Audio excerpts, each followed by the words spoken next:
Space. I'm Kim Kral. I am reporting to you not live from my closet. Hi, guys. I'm on a level with you. I don't remember at all what I talked about last week. I tried to make notes, but I don't know. I was in a fucking frenzy. I'm now slowing down a little bit. I was in bed the last 3 days. I know it's like equal parts, like I overdid it the last 10 days, like physically. So like my body is just not, it is so hot already. How is it this fucking hot? I don't understand. It's just in this closet. I know I'm probably gonna have to figure out a fan situation at some point because I'm like pouring sweat. Not quite pouring sweat yet. Oh man. But did I ever tell you guys about the reality show I was on years and years ago? I don't know if I did, but I probably have, but I'm going to do it again anyway. Fuck it. Right. Fuck it. And then I'll get back to being in bed for 3 days and depression. No, I don't know if that's what it is. But I was on this show and you won't ever see it because it was an unaired ABC pilot that never aired. Like it was like a pitch. I guess sometimes they'll make, I've been on a couple of these where they'll make like a sizzle where they'll make like a pilot and then they'll pitch it to the network and then the network declines. So I've been on 2 reality shows where they were declined. I was the main girl and I got to sip vodka in like one of those like ice places. I couldn't tell you what this was called. But they wanted to make my life look super, glamorous. So they like rented out this like beautiful mansion in Santa Monica. And then I got to drive around this like red convertible. I don't know anything about cars, so I can't tell. All I know is red. It was convertible and it was supposedly very hip, right? I'm going to be one of those famous people that has my dumpy Kia Rio because I just don't understand. My buddy Whitney and I were sitting on my porch last night and a car drove by and he was like, "Is that Drake?" I was like, "I have no idea." And he goes, that was like $1 million car. And I'm like, that makes me so mad. It just like, what a waste. Like we get it. And I don't know if it was Drake or not. I have no idea. I didn't notice. But he was like, it could have been, right? I'm in Hollywood and a car that expensive. There's, a few people can afford it. And Drake is one of them. Maybe not a few, but I just don't understand that. Like, I'm like, that's, like with that purchase of that car, you could have helped world hunger. You know what I mean? Like you could have just done so much more with that $1 million car than drive $1 million car around. It just, I don't know. I feel like I know that money is like a weird thing and people get really uncomfortable talking about money, but I think that if everybody I knew made a shit ton of money, we could turn this thing around. You know what I mean? Like, it's like, they're like, oh, only rich people are only evil people get rich. And I'm like, I don't think that's true. And I think that if more people had a better, healthier relationship with money, which I'm, by the way, working on, actively, I think that if more of the people I know, I mean, not just me, I'm not like the queen, just kidding.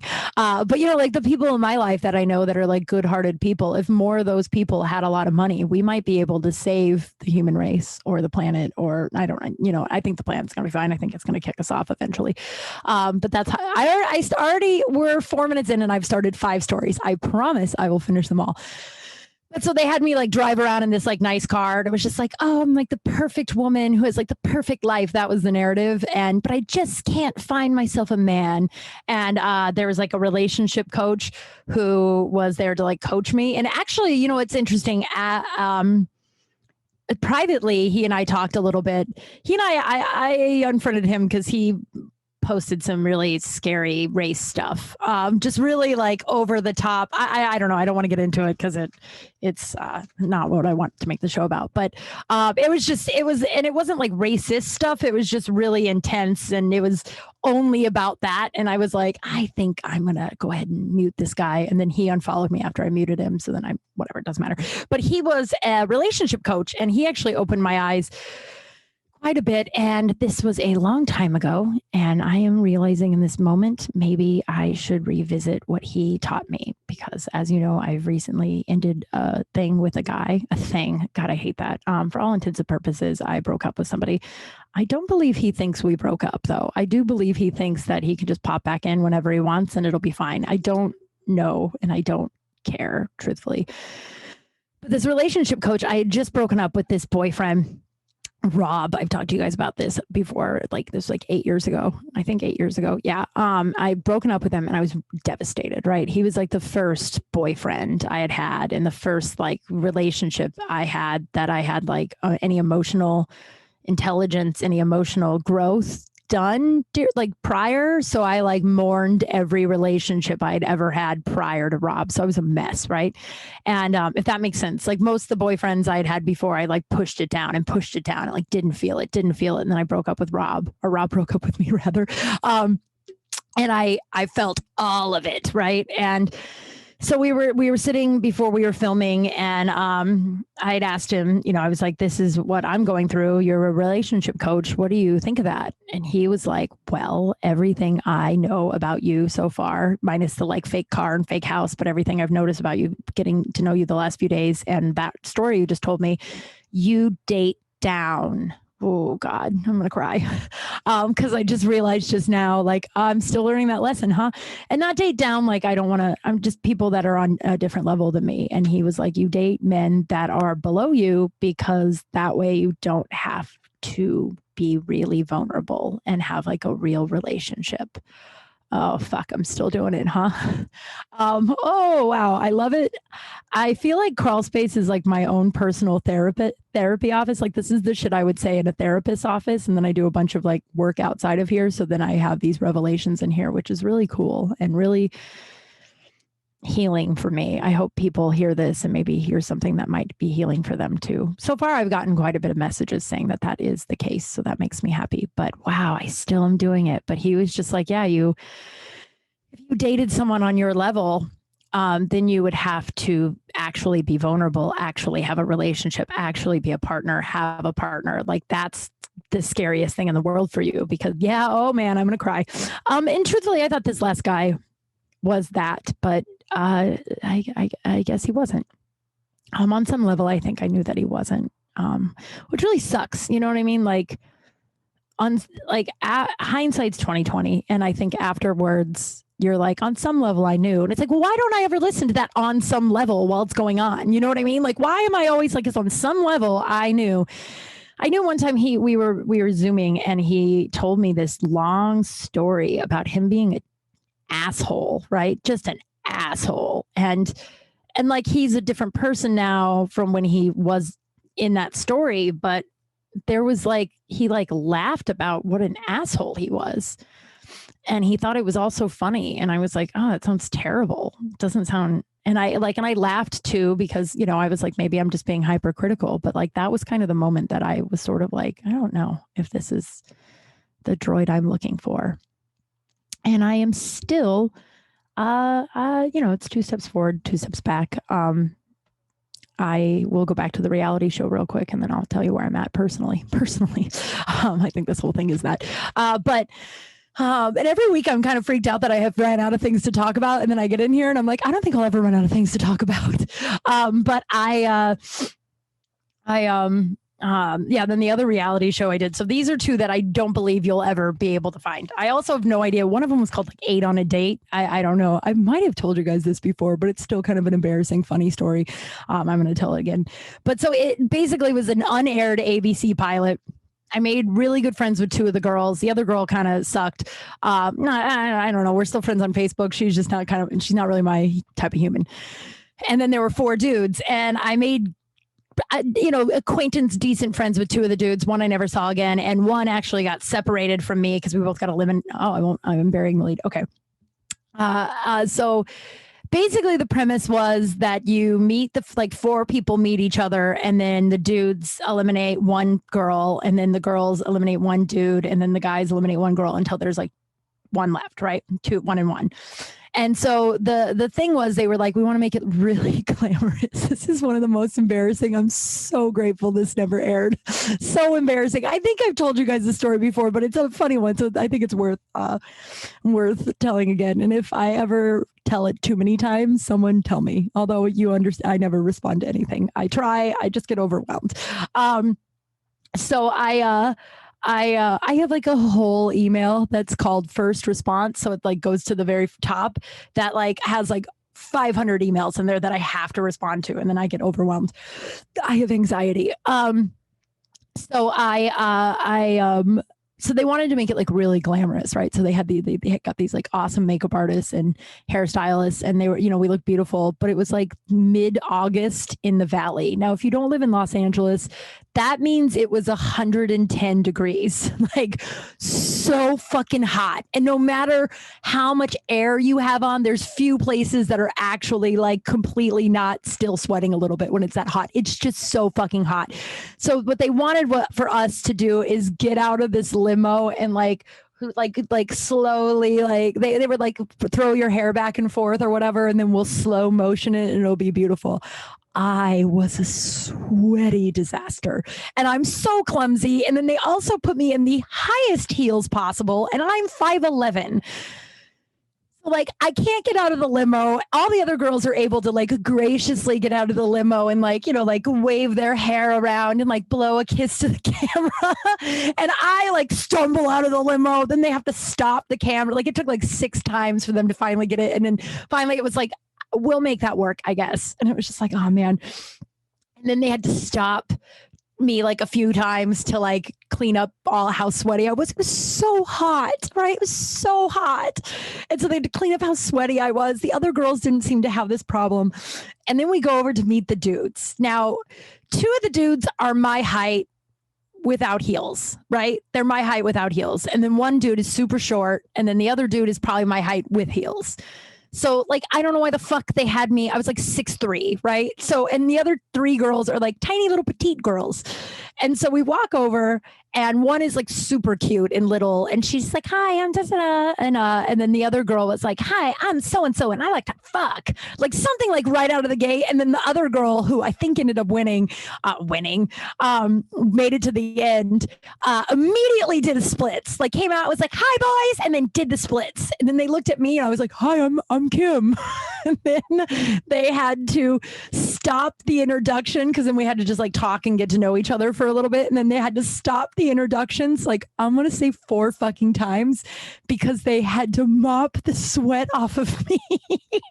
So they're like, hold on, she's just so sweaty. I don't know why she's so sweaty. Why are you so sweaty? Meanwhile, the 4 dudes who are supposed to pick one of us to date or one of us to eliminate is just watching as like 2 people their job is to mop up all of the sweat that's pouring off of my body. And then we go into the room where on the TV screen is supposed to pop up who is eliminated. And I'm like, do we even need to do this? Like, hasn't it already been humiliating enough for Kim Kral? Can't we know, like, why do we have to go through the formalities? Obviously, I'm the one that's going to get eliminated. And I was. Which is really funny. One of the guys who I became friends with years later, he told me when we met up, he was like, I actually voted for you. I thought he's like, you're like my type, and you were really funny and cute. And it was like cute how sweaty and uncomfortable you were. And I was like, oh, thanks, man. So embarrassing. But then another guy got eliminated. He is one that I never saw again and never will see again. And I hope he's in a trash somewhere. So what they did was, instead of leaving, like letting us go home, right? Like we had to stay in this house, in this hotel for a couple of days. Like, it's like, well, I got eliminated. Can I just go home instead of like having to eat lunch with everybody? Like, it was just a really embarrassing experience. But so they like, the first day I was all by myself before the first guy got eliminated, and I was in the basement. They put us in the basement of this like mansion in the Valley, right? And it was fine. They brought us drinks. They brought us food. There were cards or books. It was fine. No TV, but then he came down, and he was so fucking creepy, so creepy. And my hats off to this crew, because I I fell asleep at one point and I woke up to him putting his hand up my dress. And I was like, what the fuck are you doing? He's like, I don't know. I thought maybe. And I'm like, no, what the fuck? I'm asleep. So I told the PA, who is now actually an old friend of mine, about it. And I don't know what they did with that guy, but I literally never saw him again. Like he was removed from the basement and I don't know if they kept him there or what happened, but I believe they kept him there because they needed shots, which is so fucked up, but like whatever. It's Hollywood, baby. It's a cold game, man. I'm going to talk about that in a minute. And but yeah, but then they sent down the second girl who got eliminated, and she was the cute one that didn't do the splits or ask or say she liked to fuck. By the way, the woman who said she liked to fuck is one of my favorite people I've ever met on a set. She and I haven't seen her in years, but like if we ever see each other, I mean, we'll embrace. I fucking love her. So I'm not no putting down to her being like, I want to fuck. She's awesome. And I also think that that's awesome that I don't know. I hate when people are like, she's slutty. Fuck you. Also, you're welcome. You know what I mean? Like I have a joke about that where I'm just like, yeah, you should be grateful that there are women that are sexually liberated and not shame us. But so the second girl came down and we became like friends. But I don't know why I was because I'm sweaty. I'm actually calmed down sweaty wise. So I don't know. I have been left turn. I spent the last 3 days in bed. I dropped my buddy Roger off at, Roger, Poop Scoop Roger, off at the airport on Saturday. And we had stayed up till like 5 a.m. the night before. So I was, tired. And so I was like, I knew I'd sleep all day Saturday. And then Sunday came around and it was just like, I want to do that some more. And then Monday came around and I was like, I'm going to do that some more. And yesterday I got out of bed and started, doing my shit. But Sunday night I talked to my cousin, who you all know is a staple of the show, one of my favorite humans. And I was just like, I don't know, I'm kind of in a funk. And I like explained the last 2 weeks to her. And she goes, that's a lot. And, as you know, my best friends were in town. And so I didn't really get a chance to like process it. And I'm grateful for that because I ended things with the guy the night before they came into town. And I kind of was like, was that a bad idea? I don't want to be sad the whole time they were here. And in fact, I just didn't have time to be like sometimes, like on a car ride over there or, I'm going to cry. I'm still really sad. It'll pass. It's just part of it,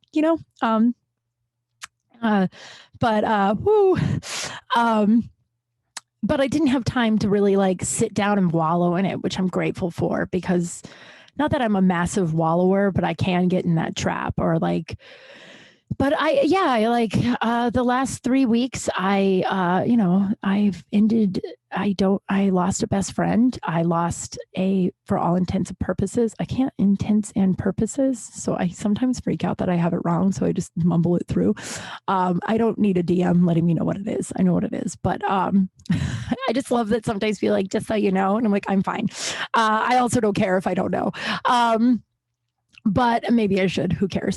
But, for all intents and purposes, I broke up with somebody, and then I also dropped my agent yesterday, which is huge. And that's 3 major losses. I'm going to try and articulate this, but then I also I don't know if I talked about this last episode. I had a friend pass away 2 weeks ago, so a week before 2 weeks ago Saturday.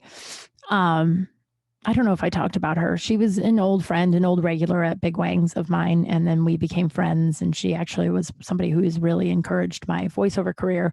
And the last time we talked, she was reaching out over COVID to make sure I was okay when I had COVID. And I still don't really know what happened. I know she had cancer. I know that she beat cancer.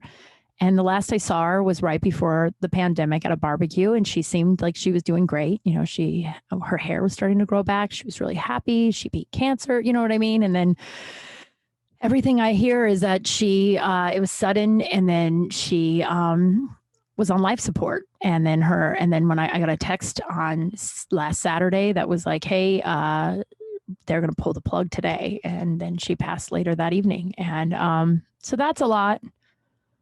My friends were in town. I dropped an agent. I got a new agent. I I submitted my book to an editor. Like it was just like, it's like some good, some bad, some hard, some, you know what I like, and it's just a lot to process. So with also my like weird health issues, God, I have no idea how to talk to people about that. I spent a lot of time talking to people about it the last week when I was with, my best friends and a lot of people I haven't seen, and they're asking about, how I'm doing. And it's just such a weird, because you're like, well, I'm fine, but I'm not fine. Do you know what I mean? Like I'm fine. Like I'm positive. I'm pretty sure this thing didn't kill me. I don't want to like knock on wood. You know what I mean? Like who knows? They don't know what the long-term effects of this shit is, but like I survived, but like I have a lot of stuff that I didn't have before, and but I look fine, and I'm to the naked eye, I look fine, but I'm like I have a headache most of the time. I'm pretty dizzy a lot, and I get wiped out really easily. And so,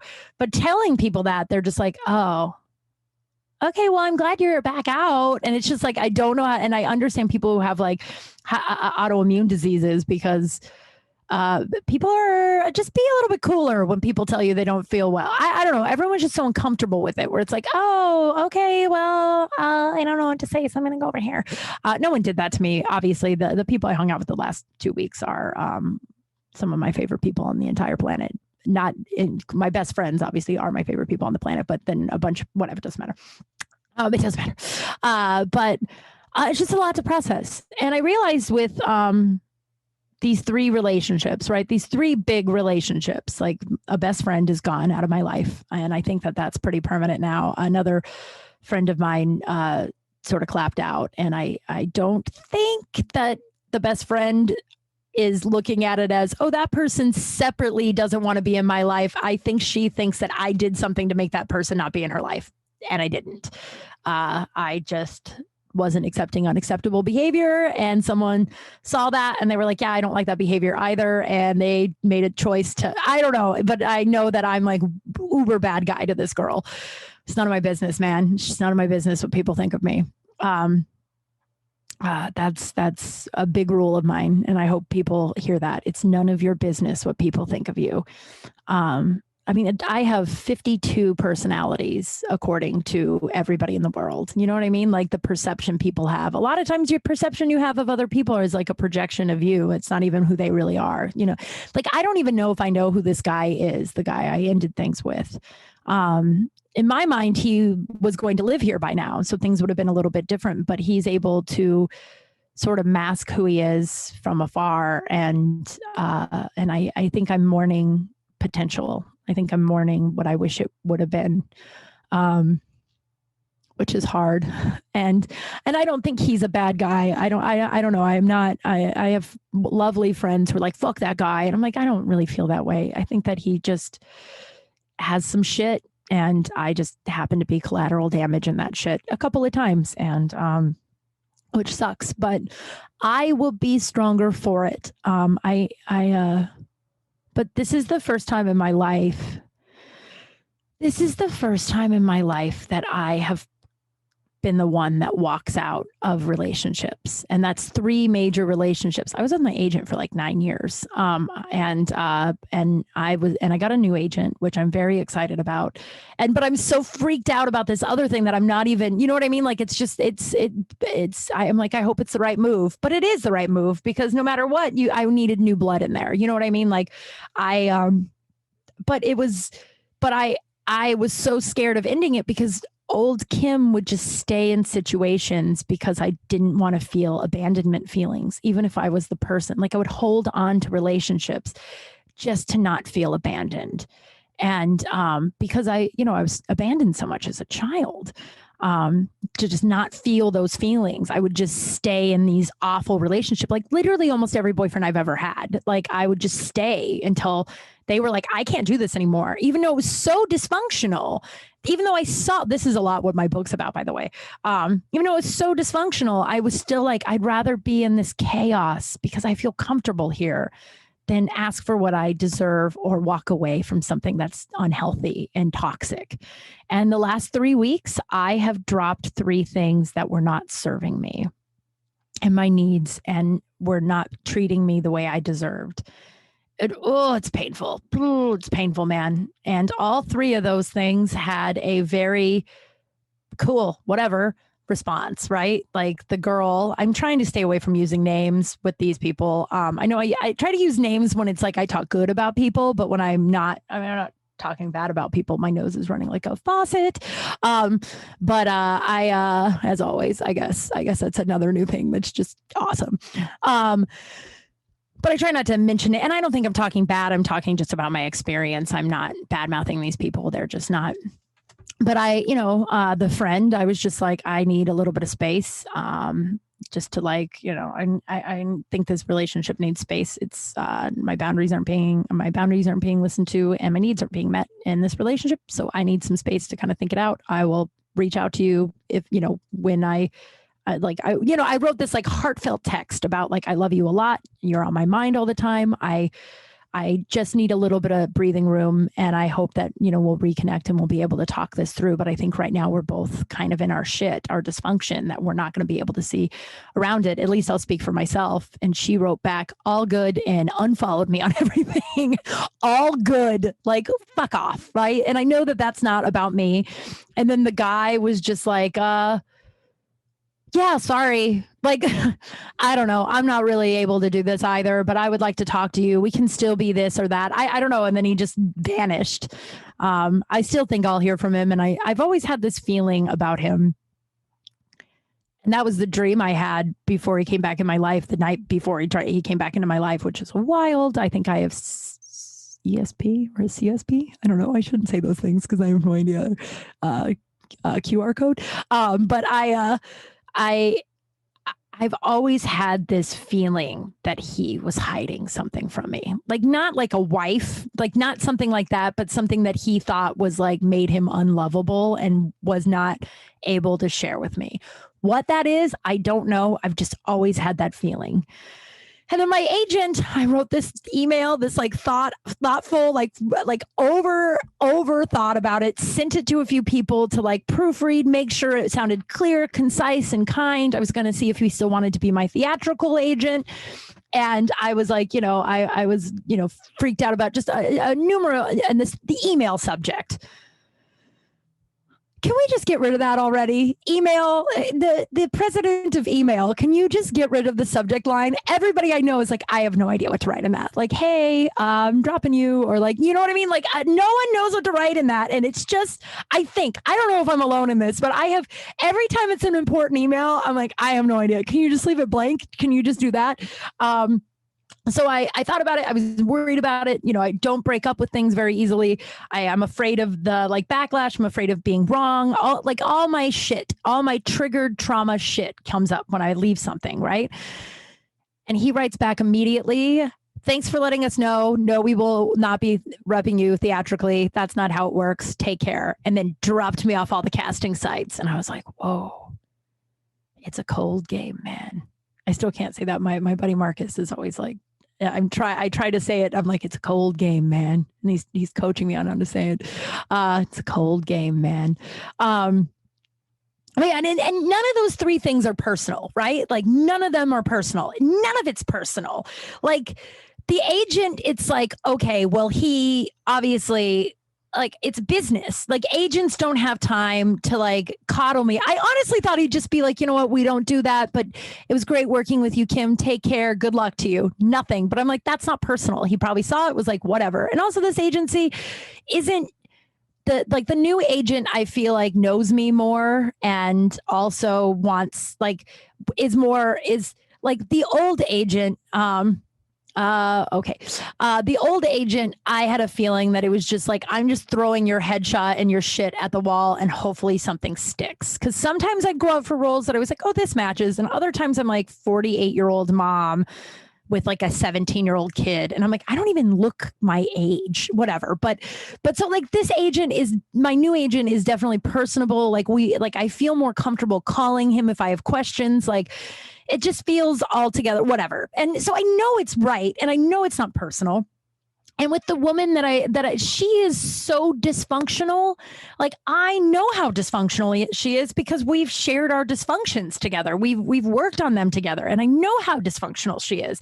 So I know none of that has to do with me. Her shitty attitude, and then her like a bunch of our friends. we're in a group chat and I've been kicked out of the group chat, but all the friends are like, yeah, we're still your friend. We're just going to be in the group chat. And it's shitty. It feels shitty. And it's like, there's the only thing I can do is onward and upward. You know what I mean? Like the only thing I can do is know that that's not personal. It is personal, but it's not personal. You know what I mean? Like obviously she's doing it because it's personal, but it's not about me. And then the guy, I have no idea what he's going through.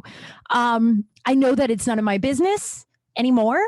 I know that the only thing that's my business is I wasn't being treated the way I deserve to be treated. And I used to, I'm on a real big soapbox now, but it's true. Like I used to just be like, that's all I deserve. And not on a conscious level. Like consciously, I wasn't like, I'm a piece of shit and this is all I deserve. But on an unconscious level, it was like, that's all I was ever treated like as a child. I was hardwired to believe that I deserved the bare minimum and I didn't deserve to have needs. And as long as everyone around me was happy and I was safe. And now that's just not the case. And like this guy was not treating me well. And though I care about him a lot and I wish it was different and I wish he was different, he's not. And that's not about me. Like it's not about me. And I'm processing it. And I will be okay. And I think that just like this one seemed so great, that just means the next one's going to be even better. And the more I work on my self-worth and love and all that stuff, the more better people and better shit are going to come into my life. And that sort of made me think about some stuff that like I focus on losing this one friend, right? And she was a pandemic friend. I didn't really know her that well pre-pandemic. She was an acquaintance pre-pandemic and we got to know each other in the pandemic. But like, whatever, there's a handful of people in the world that don't like me, that aren't going to be in my life. And that's not that many, actually. There's that, like, people aren't going to like you all the time. My ex-boyfriend, Rob, who we talked about earlier in the thing, every time I'd meet, I met his parents, I meet all of his friends. Every time I meet all of them, I would go, did they like me? And that's how I always measured my worth before, right? Was like, how did they feel about me? Now it's like, I stop and go, how do I feel about them? Which I can't recommend enough. That was a game changer self-esteem wise. I used to just allow literally anybody wanted it in my life. Come on into my life. Enjoy here. I don't have needs or matter. And now it's like, do I like them? But Rob used to always say to me when I was like, how did they feel? Like, how did they like me? Like his parents. And he would always look at me. This was a sweet thing of Rob. I wrote the Rob chapter in this book and it was really rough to get through because there was some beautiful relationship moments and then there was some really rough relationship stuff that hard lessons. But I would be like, did they like me? And he would look at me and hug me and go, everybody loves you. Everybody that meets you loves you.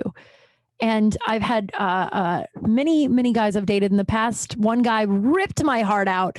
And I heard years later that he was like, God, that girl walks into a room and everybody loves her. And here I am focusing on this one girl that doesn't want to be my friend because I set a boundary or two, that I said I needed space. Like, but I'm like looking at all these people and I have a best friend named Sarah that I met. She was my first friend in Los Angeles. I met her at a frat party that this, if you guys remember teenhitchhiker.com, that broad brought me to a frat party, and Sarah and her boyfriend at the time were, he's trash. But they were, I have to say he is trash. Like if I could kill a person, I'd kill him. I can't air why, but trust me. I'd take a baseball bat to this guy's head. I'm not saying his name, but I met him at a party. He's very good looking and he was like flirting. And I was like, oh, new boyfriend in Los Angeles. I was like 2 months into Los Angeles. Right. And then he's like, that's my girlfriend, Sarah, stunning model. Right. And I was like, and I was so scandalous and I was in my shit. So please don't. Obviously, you know me now. I'm nowhere near this girl, but it was just all about getting men to love me. And so I was like, well, I'll just befriend her and then I'll steal her boyfriend. Oh, not a cool thing. They all know this, by the way. And then she ended up being one of the best people I've ever met in my life. She's family. She is family. She has 2 children. They call me Aunt Kim. And She is one of the best people I have ever met in my whole life. She's like Katie. It's so funny because they've never met, but they're so much alike. Just like if cartoon birds braided their hair in the morning, I would believe you. And their hearts are just so kind. And Sarah and I have been friends for 17 years now, almost 20 years. I talked about Mark on here. He and I have been friends for 20 years. Rain is a best friend from college that we met one night. We lived on the same floor freshman year, but we met, there was this little recycle room that is so dramatic. This is so dramatic, but there's like a little recycle room that had a window that if you sat on the floor, you could look up at the moon and cry. And one night we both had the same idea to go in there and cry about some guy. And I went in there and she was sitting and looking at the moon. And then I sat down and then we bonded over looking at the moon and crying over some guy, right? So dramatic. But that woman's been my friend since I was 18. That's 20 fucking years. And like, I just, like my tribe I talked to you guys about, Jamie, Jess, Kai, like these are women I met at a bar, like a dysfunctional, crazy bar.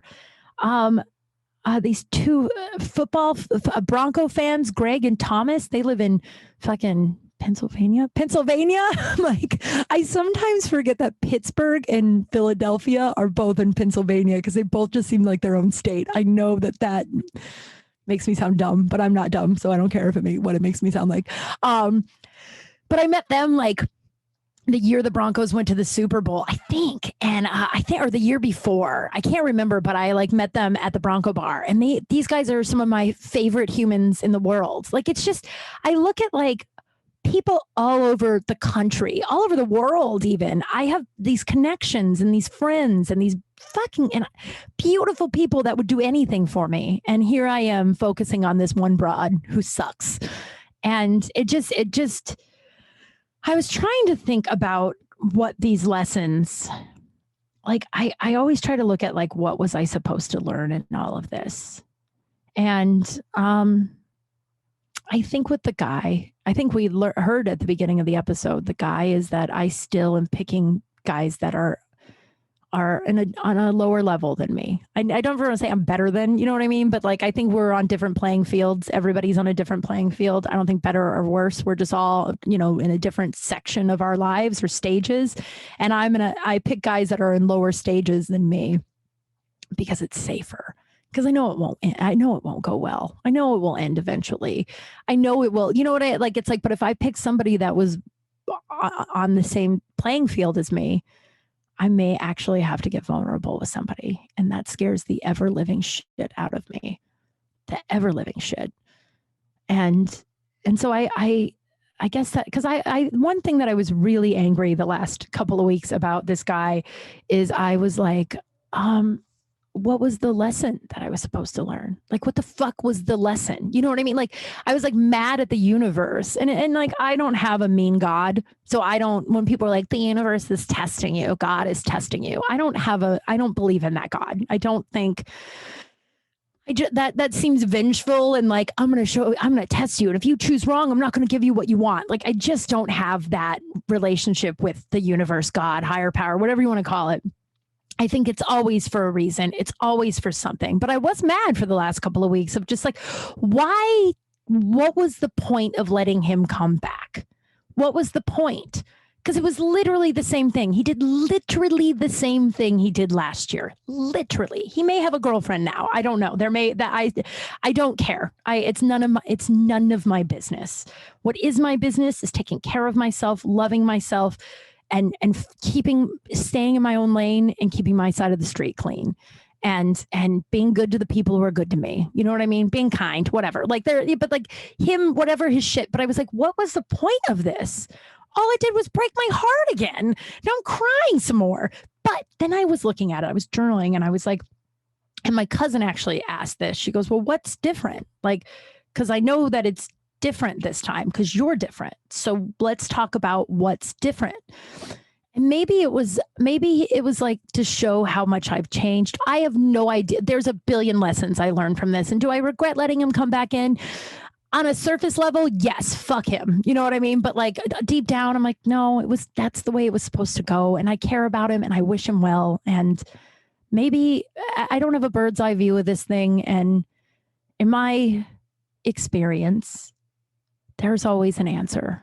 There's always an answer. And it's just patience, like, not that I'm waiting for him to call me and give me an answer, but I just know in the past when something was like this was really hurtful, scary, all that shit, like it was just like, there's always an answer. It may not be an answer I like, but it's always like, oh, okay. And it will always be okay in the end. Always. John Lennon said that. I know him, but if it's not okay, it's not the end. And I know that. And so, but the difference this time, since it's literally Groundhog's Day of what happened last year to this year, the difference is last year, I just needed him to stay. And I was going to do anything to get him to stay. And I held on and I held on and I held on. And then when he didn't stay, I was devastated and I isolated and I dwelled and I stared at my phone and I did all this stuff where it was just, and I internalized it that it was about me and that if I was prettier or funnier or smarter or more successful in my career, if my boobs are bigger, if I had this or had that, maybe he would have stayed. If I was better, he would have stayed. And I'm crying because I feel for that girl a year ago, Kim, because this time I don't have any of that. This time he started not treating me well and I clapped out. I was like, this isn't good for me. I'm not going to put any more energy into this. I wish you the best. And I also, this time, I know it has nothing to do with me. I'm awesome. And I feel that to my core, like, I couldn't say that a year ago. I couldn't say that. It was like all of my worth was based on whether or not he stayed. And this time it's just not. By the way, this is what most of my book is about. I really hope you buy it. My birthday, I'm going to have it released on my birthday. So if you want to get me a birthday present, just buy my book. How shameless is that? I don't care. But I think I'm going to pre-order soon. I'm going to work on it in the next couple of days. We'll see what happens. But and maybe that is the thing. Like, it's just to show me how far I've come. And I have so much further to go. And it's just fucking wild, man. And same with this girl, this friend. Like, I would have, for sure, I would have reached out by now and apologized and then been like, never mind. I don't need to have needs. It's fine. Go ahead and go over my boundaries, disrespect my boundaries. I think that's what it is. But yeah, go ahead, do all that stuff. It's fine. I don't matter. I'm not worthy. You know what I mean? Like, I would have texted her and we would have just been like, everything's fine. It would have been weird for sure, because you can't really come back from something like this. But you can, maybe. I don't fucking know. Never say never ever again. That fucking movie, American Tail. My cousin and I were talking about it the other night. A lot of weird lessons in that movie. A lot of weird immigration lessons, family lessons, love lessons, enemy, like a lot of weird. I think I'm gonna rewatch that movie. But I just, now I'm like, even though I'm uncomfortable, even though it hurts, it's painful, I'm just going to sit in it, process it, and keep moving forward.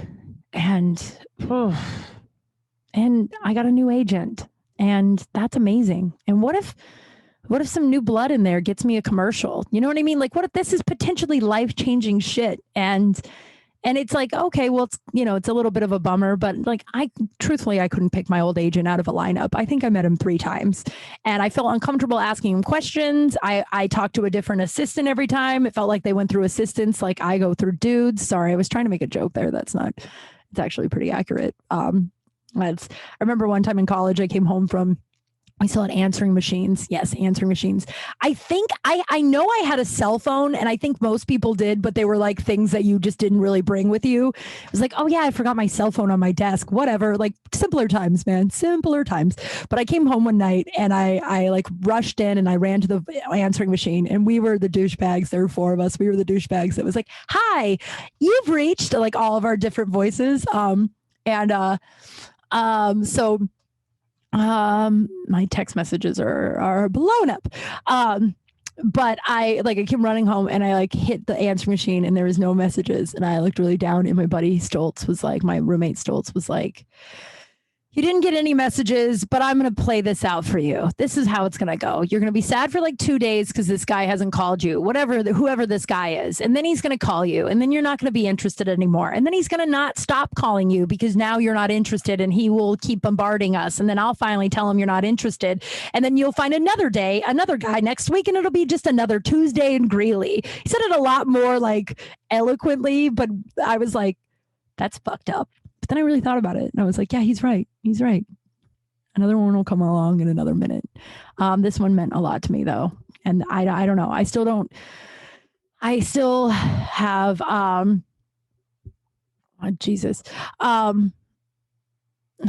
love my my texts are to my computer, and they like stay on there, and I have a low attention span. I think I don't actually know, but that's man. So a lot of lessons, and I don't know. I think the hardest part about this guy is that this time it's got to be over. Like my cousin was like, it doesn't. Not necessarily. We don't know. Like, there's no definitive no, never say never. And then we talked about American Tail some more, wild movie. But it's like about a mouse that comes to America. It's like a Russian mouse and his family. I don't know. If you've never seen it, fucking watch it. It's so weird. But like we're, and it was just like, well, we don't know this. I mean, I don't see a scenario this guy could come back and redeem himself, but I also don't have a bird's eye view of this thing. And I also know this guy still is really important to me. He's just really important. And I hope that we do have answers at some point. But in the meantime, I'm going to process my feelings, cry when I need to, not wallow, and move forward. That is what I need to do. I think that's the show. I think that's the show. I'm one lucky broad. I think I'm going to do the thing that I do every week right now. I'm one lucky broad. I have so much love in my life. There's so much love for me. And I'm so grateful. And I'm going to make a conscious effort and I think I do a pretty good job at it already, but to not focus on the people that are shitty. You never know what people are going through. It's none of my business what they think about me. And you never know. It's not personal. None of this is fucking personal. None of it. But I have like hundreds of people around the world that just adore me and love me. And that I can call and would do literally anything for me. And if that's not like, I was going to say, if that's not wealthy, I don't know what is, but that's super cheesy. But you know what I mean? If that's not gratitude, if that's not something you should be grateful for, then I don't know what is. Like I have friends that are closer to me than family, like decades friendships. I didn't mention Amy Liszkowski. I can't say her last name, but yeah, that's another broad, that Michigan, that just like, man, I love that fucking woman. She's one of my best friends in college, and we used to run like roosters, no ostriches, the ostrich run. But yeah, I'm just one lucky broad, man. I'm just one lucky broad. You ready for some poop scoop? This is from one of my favorite people who is a big fan of Crawl Space, and she is one of my favorite humans on the planet and has asked for it all to remain anonymous. So it will be, I didn't say her name already. No. Okay, good. I was like, I guess we'll have to read another one. But no, I didn't. She is amazing. And it was like, keep this anonymous. Here's a poop scoop. Here we go. Remember, I've never read any of these before. Like I haven't read it prior to the thing. So I don't know how to read sometimes. Okay. Also, I think I need glasses. Okay. Poop scoop. So this morning I was super hungover, but needed to go to work anyways. So I got dressed and walked the blacks to work. Walked the 10 blacks to work? I don't know what that means. 10 blocks. I mean, I was like, Jesus, right out of the gate. That's not a thing you're allowed to say. I think it's supposed to say blocks, the 10 blocks to work. That makes more sense. Jesus. I was like, I don't think I'm going to finish this. Okay. So I got dressed and walked the 10 blocks to work. When I got to work, I could feel a fart coming on, and I thought it was going to be just a small air fart. Just know that, the kind that precludes the poop that will inevitably show up later. Oh yeah, you do kind of have like a preview of what that's leading up to, huh? Well, as it turned out, it wasn't just an air fart. Oh, it was a shart. We all knew where that was going. Now, in my hurry to get out the door, and being that it was laundry day, I had forgone underwear altogether and just threw on some yoga pants. Never do that if you're a sharter. So, so now here I was at work at the nursery with shit in my yoga pants. And as if that wasn't bad enough, I remembered that my boss, who is also my ex-boyfriend, had just installed interior cameras. What? So now I have to figure out a way to deal with this without the cameras picking it up. Not in the bathroom though, right? They can't do that in the bathroom. So I go to the bathroom where I have a yellow rubber jumper that I usually use for work when I'm watering the plants or when it rains, that I could change into and run home, except that they are completely transparent.